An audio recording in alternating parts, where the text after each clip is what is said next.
called lawfare. It's called weaponization of justice, and it's happened at a level nobody's ever seen before. So many. I defeated deranged Jack Smith. He's a deranged individual. I guess he's on his way back to The Hague. He's a nut job. But we won all of those cases with him.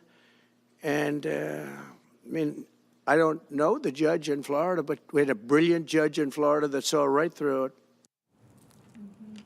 President Trump today at Mar-a-Lago ripping into special prosecutor Jack Smith shortly before he found out during his press conference today, which went on for some time. A lot of things happened while he was talking, that Florida judge Eileen Cannon temporarily blocked the Biden Department of Justice from releasing Smith's report on the dismissed classified documents case against President Trump.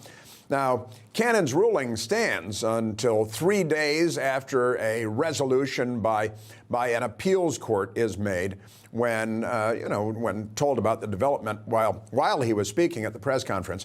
President Trump called it great news, great news. But on the flip side, New York appeals court, New York. A New York appeals court today declined to block Judge Juan Merchan's sentencing of President Trump in the sham paperwork trial, it's scheduled for Friday right now and days away from the inauguration. And the Democrats and their abuses of power, the lawfare, the political warfare that they're waging.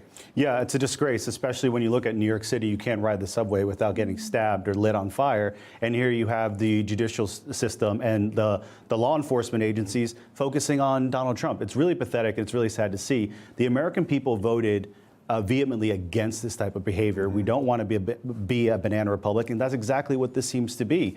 The good news is with Pam Bondi at DOJ, with Kash Patel at the FBI, all of this stuff ends, goes back to the original mission of these two agencies, and stops this weaponization of the federal government against everyday Americans, including the former President of the United States. It's disgusting, and we really need to see it end. Joe Biden's Justice Department, of course, has all kinds of issues, but it's likely no better than his Defense Department, by the way, the Pentagon, releasing, listen to this, 11 Yemeni detainees from Guantanamo Bay, sending them to the party spot in the Middle East, Oman, to begin new lives because they need new lives. That's cute considering that they have ties to al-Qaeda, including two of the men that they released, who were allegedly bodyguards of Osama bin Laden himself. One of them who quite recently maintained an extremist mindset, and the other who may have been associated with an aborted 9/11 style hijacking in Asia. So again, they're voting in favor of Venezuelan gangs, and they're releasing members of al-Qaeda. Biden commuting the sentences of every death penalty convict in a federal prison, honestly. Well, and it was back in 2019 that President Trump signed an executive order saying we're going to keep Gitmo open. Remember that the Democrats have been the ones that want to close Gitmo. So Trump understands that these terrorists, that they're not just criminals, that they're enemy combatants.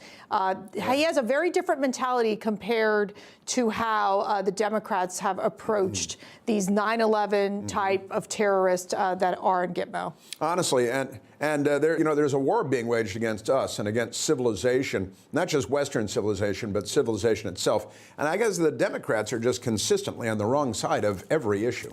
It's the strangest morality, isn't it? Remember Willie Horton, this famous case of someone that Michael Dukakis furloughed, and the Democrats had around their neck this idea of being soft on crime for a generation. And then he committed murder. That's right. So the point here is that the Democrats are for the open border, as Laken Riley's opposition to Laken Riley Billy shows. All these commutations and releasing from Gitmo shows, they have become the pro-criminal party. And I'm not talking about light crime. We're talking about killers here. Right. And this is something that should be bipartisan. All of us should be able to say there are certain people who should never breathe clean, free air out with the rest of us. And these are the exact examples of that. Joe Biden didn't just lose the presidency. He's literally strangling any future for the Democratic Party. Well, and the United States of America is not making out like bandits under the policies of these people. It's almost impossible to believe, but there it is in front of us every day. I guess Kamala Harris lost the presidency, to be completely honest. Maybe they both did. Information. truth is freedom.